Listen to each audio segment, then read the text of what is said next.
కంపెనీకే కాంట్రాక్టులు కట్టబెట్టాలని out of the way బోల్తూ కాంగ్రెస్ ప్రభుత్వం ఎందుకు కాంట్రాక్టులు ఇస్తుంది అని చాలాసార్లు కూడా అడగడం జరిగింది.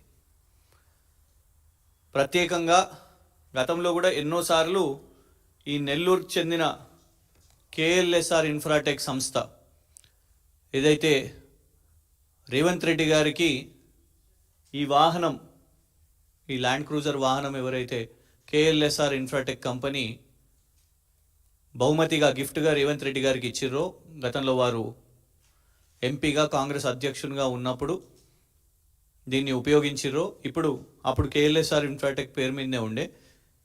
మేము పదే పదే దీన్ని ప్రశ్నించేసరికి దారిని వారి సోదరుడు అనుముల కొండలరెడ్డి గారి పేరుకు రిజిస్ట్రేషన్ చేయించుకున్నారు. నేను ఎన్నోసార్లు కూడా క్వశ్చన్ చేసినాం, మరి ఎందుకో సమాధానం చెప్పారు. ఒకటి కాదు, రెండు కాదు, రాష్ట్రం ఇంకా 2 సంవత్సరాల పాలన కూడా పూర్తి కాలేదు. రేపో మాపో ఎప్పుడో సంబరాలు చేసుకోవడానికి కూడా ఆడిటోరియంలు వెతుక్కుంటున్నారు. కానీ 2 సంవత్సరాల పూర్తి కాకముందే ఎన్ని కాంట్రాక్టులో చూడండి. New college of veterinary science at Kodangal 145 కోట్ల కాంట్రాక్టు కేఎల్ఎస్ఆర్ ఇన్ఫ్రాటెక్కి. పరిగి నుంచి వికారాబాద్కు రోడ్లు వేయడానికి 185 కోట్లు ఇదే కేఎల్ఎస్ఆర్ ఇన్ఫ్రాటెక్కి. బషీరాబాద్ టు మైలావర్ రోడ్ వికారాబాద్ జిల్లాలో 116 కోట్ల కాంట్రాక్టు కేఎల్ఎస్ఆర్ ఇన్ఫ్రాటెక్కి. లిఫ్ట్ ఇరిగేషన్ స్కీమ్ పాలేరులో, సూర్యాపేటలో కేఎల్ఎస్ఆర్ ఇన్ఫ్రాటెక్కే 191 కోట్లు. Rajiv Gandhi lift irrigation scheme సూర్యాపేటలో 319 కోట్లు కేఎల్ఎస్ఆర్ ఇన్ఫ్రాటెక్కే. రిమైనింగ్ వర్క్స్ ఆఫ్ పైప్లైన్స్ హెచ్ఎండబ్ల్యూఎస్లో కేఎల్ఎస్ఆర్ ఇన్ఫ్రాటెక్కే 168 కోట్లు. ఇలా ఇన్ని కోట్ల కాంట్రాక్ట్లు. లేటెస్ట్ రేవంత్ రెడ్డి గారి పెట్ ప్రాజెక్ట్ ఆయన వెబ్సైట్లో పెట్టుకున్నాడు. కేఎల్ఎస్ఆర్ ఇన్ఫ్రాటెక్ వెబ్సైట్లోకి వెళ్ళి తీసుకున్న స్క్రీన్ షాట్ ఇది. ఎందుకంటే ఇప్పటి వరకు అవార్డు అయిందా లేదా బయటికి అయితే చెప్తలేరు, కానీ ఆయన పెట్టుకున్నట్టు young India integrated schools, young India integrated residential schools నిర్మాణం కాంట్రాక్ట్లు కూడా ఇదే కేఎల్ఎస్ఆర్ అనే కంపెనీకి ఇస్తున్నట్టు వాళ్ళు వెబ్సైట్లో పెట్టుకున్నారు. సరే, కాంట్రాక్ట్లు సర్వసాధారణంగా వస్తాయి. ఇవి మేము సూర్యాపేట్కి, కోదాడికి, సంగారెడ్డికి రాసిన ఆర్టీఐ ప్రశ్నలు. ఈ కేఎల్ఎస్ఆర్ ఇన్ఫ్రాటెక్ కంపెనీకి మీరు ఇచ్చిరు కదా, వాళ్ళ ఆర్థిక లావాదేవీల సంగతి ఏంటిది, వాళ్ళ ఫైనాన్షియల్ స్టెబిలిటీ ఏంటిది,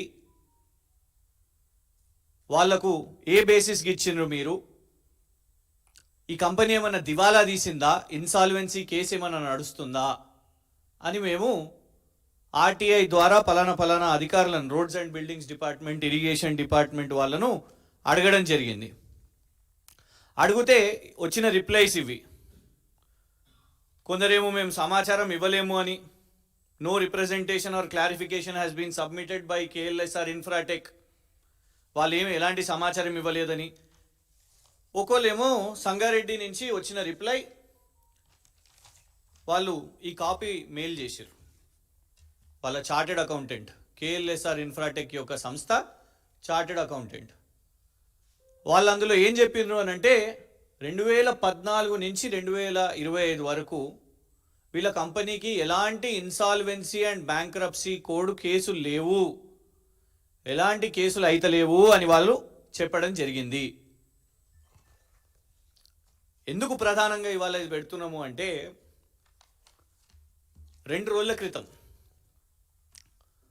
14 నవంబర్ 2025 గౌరవ సుప్రీంకోర్టు ఒక కేసును తీసుకోవడం జరిగింది. చెన్నై నుంచి ఆ కేసుని ట్రాన్స్ఫర్ చేసి సుప్రీంకోర్టుకు ఆ కేసు తీసుకోవడం జరిగింది. ఆ కేసు ఏదో కాదు, దేశంలో సంచలనం సృష్టించిన కేసు. ఒక జడ్జి గారు నేషనల్ కంపెనీ లా ట్రిబ్యునల్ సంబంధించిన చెన్నైలో జడ్జి గారు నేను ఈ కేసును ఎలాంటి తీర్పు ఇవ్వను, ఎందుకంటే ఒక కంపెనీకి ఫేవరబుల్గా ఆర్డర్ ఇవ్వాలి, తీర్పు ఇవ్వాలని నాకు పైనున్న జడ్జిల నుంచి నాకు ఒత్తిడి వస్తున్నది అని చెప్పి ఆ జడ్జి గారు తప్పుకున్నారు. ఆ కేసు ఏదైతుందో, ఆ కంపెనీ కేసు ఏదైతుందో అదే ఈ కేఎల్ఎస్ఆర్ ఇన్ఫ్రాటెక్ యొక్క కేసు. దాన్ని ఇప్పుడు గౌరవ supreme court chief justice of India గారు గౌరవ బిఆర్ గవయ్ గారు ఇవాళ దాన్ని సిజేఐ, ఇందులో స్పష్టంగా రాసున్నది సిజేఐ గారి పేరు, వారు ఇంత పెద్ద ఆరోపణ వచ్చింది, ఒక జడ్జి గారే తప్పుకుంటున్నారు, దట్ ఫేవరబుల్ ఆర్డర్ ఇవ్వాలి, ఫేవరబుల్ తీర్పు ఇవ్వాలి అని ఒక జడ్జి గారు తప్పుకుంటే దీన్ని విచారణ చేపట్టాలని వాళ్ళ గౌరవ సుప్రీంకోర్టే ఈ కేసును 2 రోజుల ముందు తీసుకున్న ఆర్డర్ కాపీ ఇది. ఇదిగోండి, Supreme Court of India record of proceedings. ఒత్తిడి పెట్టింది ఎవరో సుప్రీంకోర్టు విచారణ చేపడుతుంది. కానీ ప్రత్యేకంగా insolvency and bankruptcy criminal investigation under a retired judge of the honorable court is carried out into the attempt to influence the outcome of company appeal. అంటే influence చేయడానికి ప్రయత్నం చేసిర్రు అనే తీవ్ర పదజాలం ఇందులో ఈ సుప్రీంకోర్టు, గౌరవ సుప్రీంకోర్టు చెప్పడం జరిగింది. దీని వెనుక ఎవరున్నారు? ఎందుకు అంటే ఇన్సాల్వెన్సీ, దివాలా తీసిన కంపెనీ, దివాలా తీసిన కేసు కొట్లాడుతుంటే ఆ కంపెనీకి రాష్ట్ర ప్రభుత్వం, కాంగ్రెస్ ప్రభుత్వం, తెలంగాణ ప్రభుత్వం ఇన్ని కాంట్రాక్ట్లు, యంగ్ ఇండియా, రోడ్లు, కొడంగల్లో వెటర్నరీ కాలేజు, ఇట్లా ఇన్ని కోట్ల కాంట్రాక్ట్లు ఒక కంపెనీకి ఇస్తుంటే కనీసం రాష్ట్ర ప్రభుత్వంలో ఉన్న అధికారులకు కనీసం సమాచారం కూడా లేదా? సుప్రీంకోర్టే కేసు టేకప్ చేస్తే దీని వెనుక ఒత్తిడి పెడుతుంటే, ఎందుకంటే ఇన్సాల్వెన్సీ అండ్ బ్యాంక్రప్సీ కోడ్ చట్టాల ప్రకారం ఒక కంపెనీ దాని ఫైనాన్షియల్ స్టెబిలిటీ క్వశ్చనబుల్ ఉంటే వాళ్లకు రాష్ట్ర ప్రభుత్వాలు ఎలాంటి ప్రభుత్వ టెండర్లు, కాంట్రాక్ట్లు ఇవ్వద్దు. వాళ్ళు ఒకవేళ టెండర్ బిడ్ చేసినా కూడా వాళ్ళను పక్కన పెట్టి వాళ్ళకంటే లోయెస్ట్ టెండర్, ఎందుకంటే అందుకే పదం కూడా ఏమని ఉన్నది, సస్పెండెడ్ డైరెక్టర్. కేఎల్ఎస్ఆర్ యొక్క పేరు పెట్టి సస్పెండెడ్ డైరెక్టర్ అని ఉన్నది. ఎందుకు సస్పెండెడ్ డైరెక్టర్ అని వాడతారు? ఎందుకంటే ఇన్సాల్వెన్సీ కేసు నడుస్తున్నప్పుడు దాని యొక్క బిజినెస్ ట్రాన్సాక్షన్స్, దాని యొక్క కాంట్రాక్ట్స్ సస్పెండెడ్ ఉండాలి కాబట్టి దానికి సంబంధించిన డైరెక్టర్ని సస్పెండెడ్ డైరెక్టర్ అని పెట్టినరు.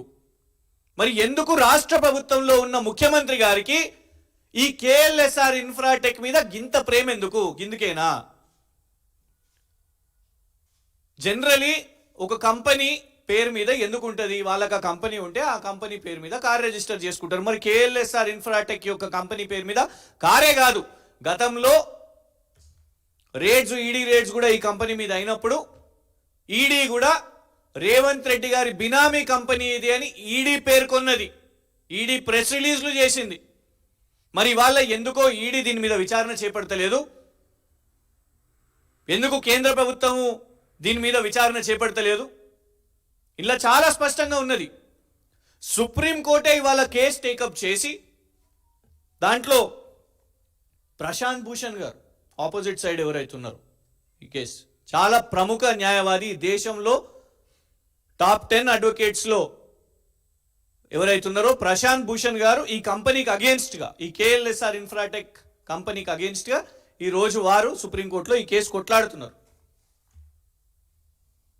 మరి ఎందుకు రేవంత్ రెడ్డి గారికి కేఎల్ఎస్ఆర్ ఇన్ఫ్రాటెక్ మీద అంత ప్రేమ వచ్చింది? ఇదే కంపెనీకి ఏ కంపెనీ కేసులో ఒక జడ్జి గారి మీద ఒత్తిడి వస్తే దేశంలోనే ఒక సంచలనం సృష్టించి ఇవాళ ఆ జడ్జి గారు తప్పుకొని ఇంకొక పైన ఒక పెద్ద జడ్జి గారు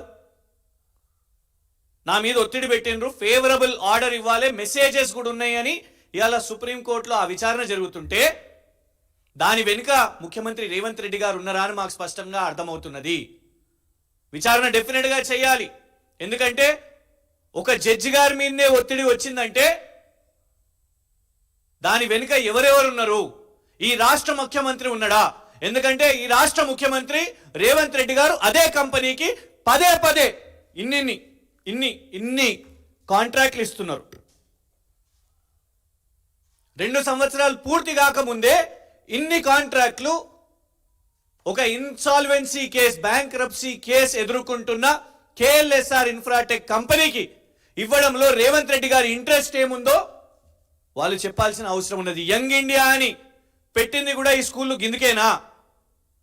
ఒకవైపు గురుకుల పాఠశాలల్లో కనీస సౌకర్యాలు కూడా అందించినటువంటి అబ్సల్యూట్ ఫెయిలియర్ అవుతున్న రేవంత్ రెడ్డి గారి ప్రభుత్వం, పిల్లలు రోడ్ల మీదకి వస్తున్నారు, సరైన భోజనం లేదు, గుడ్డు కూడా గాయమైపోయింది, ఉన్న గుడ్డు కూడా పెట్టలేని పరిస్థితి.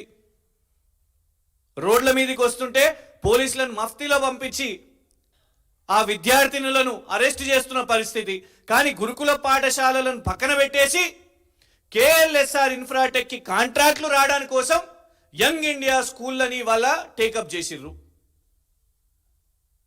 ఇలాంటి కాంట్రాక్ట్లు, ఫేవరబుల్ కాంట్రాక్ట్స్ మీద డెఫినెట్ గా మళ్ళొకసారి కూడా అడుగుతున్నాం. ఎప్పుడు తప్పించుకుంటున్నారు? ఆ కంపెనీ వాళ్ళకు కూడా చెప్తున్నాం, సమాధానం చెప్పండి, ఫోన్లు చేసి బెదిరింపులు కాదు. దమ్ముంటే ఎందుకు ఇన్సాల్వెన్సీ అండ్ బ్యాంక్రప్సీ కోడ్ ఇవాళ ఆ కేసు ఫైట్ చేస్తున్నా కూడా మీకు ఎందుకు రాష్ట్ర ప్రభుత్వం కాంట్రాక్ట్లు ఇస్తున్నది, రాష్ట్ర ప్రభుత్వం తరఫు నుంచి ఎవరు వచ్చి సమాధానం చెప్తారు అనేది వాళ్ళ స్పష్టంగా సమాధానం చెప్పాలి. దీని విషయం మీద గతంలో కూడా ప్రశ్నించినాం, ఇప్పుడు కూడా ప్రశ్నిస్తాం.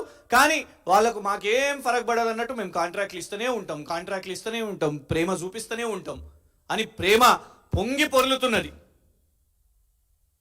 రేపు ఒకవేళ సుప్రీంకోర్టు కేసులో ఆ కంపెనీకి ఖచ్చితంగా, ఎందుకంటే చాలా సీరియస్ అలిగేషన్, అది చిన్న అలిగేషన్ కాదు. ఒక జడ్జి గారే డైరెక్ట్ గా మొబైల్ ఫోన్లో వచ్చిన మెసేజ్ చూపెట్టబట్టే మరి సుప్రీంకోర్టు ఆ మెసేజెస్ ని చూసి అవన్నీ విచారణ చేపట్టిన తర్వాత, ఎందుకంటే ఆపోజిట్ కొట్లాడుతున్నది కూడా సీనియర్ న్యాయవాది ప్రశాంత్ భూషణ్ గారు, మరి అప్పటికైనా ఈ ప్రభుత్వం నిద్రలేసి ఈ కాంట్రాక్ట్లను రద్దు చేస్తుందా, లేదు అప్పటి వరకు ఇట్లనే ఇంకా కట్టబెడుతూ ఉంటుందా? ఒక కంపెనీ దాని ఫైనాన్షియల్ పొజిషన్ వీక్ ఉన్నప్పుడు ఇలాంటి కాంట్రాక్ట్లు ఇవ్వడం అంటే ఐఎన్బిసి కోడ్ ప్రకారం దాన్ని సపోర్ట్ చేయడం అన్నట్టే. దాని ఫైనాన్షియల్ క్రైసిస్ లో రాష్ట్ర ప్రభుత్వం దాన్ని హెల్ప్ చేస్తున్నట్టు. ఎందుకు హెల్ప్ చేస్తున్నది మరి రేవంత్ రెడ్డి గారి ప్రభుత్వం? ఏం కారణం వల్ల? ఇవాళ దీని మీద దాటి వేస్తున్న రేవంత్ రెడ్డి గారి ప్రభుత్వం. అందుకే పదే పదే ఎప్పుడెప్పుడు దానికి కాంట్రాక్ట్స్ వస్తున్నాయో ఇక్కడ ఉన్న ప్రధాన ప్రతిపక్షంగా మేము దీన్ని ట్రాక్ చేస్తున్నాము. డెఫినెట్ గా కూడా దీన్ని క్వశ్చన్ చేస్తూనే ఉంటాం. ఇంకొకటి, రేవంత్ రెడ్డి గారు నిన్న Ramoji film city excellence awards లో మాట్లాడుతూ రవీంద్ర భారతిలో అవార్డ్స్ విషయం మీద ఉద్దేశిస్తూ మాట్లాడడం, చంద్రబాబు నాయుడు గారు ఏదైతే చెప్పారో ఈ అవార్డు అనేది ఒక గొప్ప గౌరవంగా భవిష్యత్తులో ఇది రాణిస్తుంది అని నేను కూడా వారితో ఏకీభవిస్తున్నాను. రామోజీ ఎక్సలెన్స్ అవార్డు అనేది ఆషామాషిగానో లేకపోతే రవీంద్ర భారతిలో చప్పట్లు దుప్పట్లతోని ఏర్పాటు చేసే ఆర్టిఫిషియల్ అవార్డు కాదు అని నేను సంపూర్ణంగా విశ్వసిస్తున్నా. మీకు రామోజీ ఫిలిం సిటీలో చంద్రబాబు నాయుడు గారిని ప్రేజ్ చేయాలనుకుంటే, లేకుంటే వారి అప్రిషియేషన్ కావాలనుకుంటే వారి గురించి గొప్ప మాట్లాడండి, నో ప్రాబ్లం. రామోజీ గారి గురించి కూడా గొప్పలు మాట్లాడండి, నో ప్రాబ్లం. కానీ రవీంద్ర భారతిలో ఇచ్చే అవార్డ్స్ గురించి తప్పుగా మాట్లాడడం ఎంతవరకు కరెక్ట్? మీ ఉపన్యాసాల్లో ఏ విధంగా అహంకారం వస్తుందో, మైకు పడితే చాలు ఏం మాట్లాడతారో అనేది ఉన్నది వాళ్ళ. అదే రవీంద్ర భారతిలో ఉత్తమ ఉపాధ్యాయుల అవార్డులు ఇస్తారు, ఉత్తమ ఉద్యోగులకు అక్కడనే అవార్డులు ఇస్తారు. ఏప్రిల్ 14న బాబాసాహెబ్ అంబేద్కర్ జయంతిన దళిత రత్న అవార్డులు ఇస్తారు. ఇలా ఎన్నో ఉగాది పురస్కారాలు, రకరకాల అవార్డ్స్ అదే రవీంద్ర భారతిలో ఇస్తారు. కాళోజీ నారాయణ గారి అవార్డు కూడా అక్కడనే ఇస్తారు, లిటరేచర్ అవార్డు కూడా అక్కడనే ఇస్తారు. ఇలా అవన్నీ అవార్డులను మీరు ఆర్టిఫిషియల్ అవార్డ్స్ అంటున్నారా? ఉత్తమ ఉపాధ్యాయులు, ఉత్తమ ఉద్యోగులు, సాహిత్య అవార్డులు వీటన్నిటిని మీరు చిన్న చూపు చూస్తూ అవి ఆర్టిఫిషియల్ అవార్డ్స్, కేవలం ఈ ఒక్క ఎక్సలెన్స్ అవార్డే చాలా గొప్ప అవార్డు అని మీరు మాట్లాడడం ఒక ముఖ్యమంత్రిగా ఇది కరెక్ట్ కాదు. దీన్ని తీవ్రంగా ఖండిస్తున్నాం. Thank you.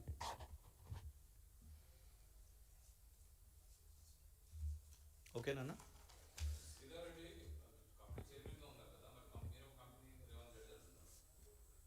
మేం కాదు అన్నది, ఈడీ అన్నది. ఈడీఏ ప్రెస్ రిలీజ్ చేసినప్పుడు మీరు ఏ న్యూస్ పేపర్ తీసుకున్నా బినామీ అని అన్నది. వాస్తవమే, శ్రీధర్ రెడ్డి గారు దాని చైర్మన్. వారు ఎందుకో ముందుకు వచ్చి సమాధానం చెప్పరు, బెదిరించే ప్రయత్నం చేస్తారు. కానీ మేమనేది ఏంటంటే, ఎందుకు అంత ఫేవరెటిజం? కాంట్రాక్ట్లు ఇస్తున్నది అయితే ప్రభుత్వం కదా, రాష్ట్ర ప్రభుత్వం. ఆయన అక్కడ కేసుని ఎదుర్కొంటున్నా మరి ఇక్కడ ఎందుకు కాంట్రాక్ట్లు వస్తున్నాయి? ఈ వాహనము ఇచ్చింది కేఎల్ఎస్ఆర్ ఇన్ఫ్రాటెక్ కాదా? ఏంది సంబంధం? బినామీ అనే పేరు పెట్టింది మేం కాదు, ఈడీ బినామీ అని పేరు పెట్టింది. అయితే గతంలో ఈడీ విచారణ చేసి ఎందుకు వదిలేసింది? ఇవాళ ఈడీ విచారణ టేకప్ చేయాలి. మేము ఆల్రెడీ కొన్ని కాంట్రాక్ట్ల విషయం మీద ఈడీ ఆఫీస్కి వెళ్ళి ఫిర్యాదు చేయడం జరిగింది. మరి దీని మీద భారతీయ జనతా పార్టీ నాయకులు ఎందుకో మాట్లాడరు? కేవలం ఎన్నికలు వచ్చినప్పుడు కమిషను, వీళ్ళది కమిషన్ ప్రభుత్వం, ఆర్ఆర్ఆర్ ట్యాక్స్ నడుస్తుంది, బెదిరిస్తున్నారు. డెకెన్ సిమెంట్స్ని బెదిరించిండ్రు. ఒకవైపేమో కొన్ని కంపెనీలను బెదిరిస్తారు, ఇంకో వైపేమో ఇలాంటి వాళ్ళ సొంత కంపెనీలకేమో కాంట్రాక్ట్ల మీద కాంట్రాక్ట్లు ఇస్తున్నారు. సో అందుకే ఏం సంబంధం ఉందో రేవంత్ రెడ్డి గారు చెప్పాలి దీని మీద. సుప్రీంకోర్టులో కేసు నడుస్తున్నప్పుడు, ఇన్సాల్వెన్సీ కేసు నడుస్తున్నప్పుడు, దాని మీద సీరియస్ అలిగేషన్స్ ఉన్నప్పుడు, ఒక జడ్జి గారి మీదనే ఒత్తిడి పెట్టినప్పుడు ఫేవరబుల్ జడ్జ్మెంట్ ఇవ్వాలని, అండ్ వాళ్ళ ఫైనాన్షియల్ ట్రాన్సాక్షన్స్ క్వశ్చనబుల్ ఉన్నప్పుడు ఎందుకు తెలంగాణ కాంగ్రెస్ ప్రభుత్వం ఇన్ని కోట్ల కాంట్రాక్ట్లు వికారాబాదు, కొడంగలు, సూర్యాపేట, సంగారెడ్డి రకరకాల చోట్ల ఎందుకు ఇస్తుందో కాంగ్రెస్ ప్రభుత్వం స్పష్టంగా సమాధానం చెప్పాలి.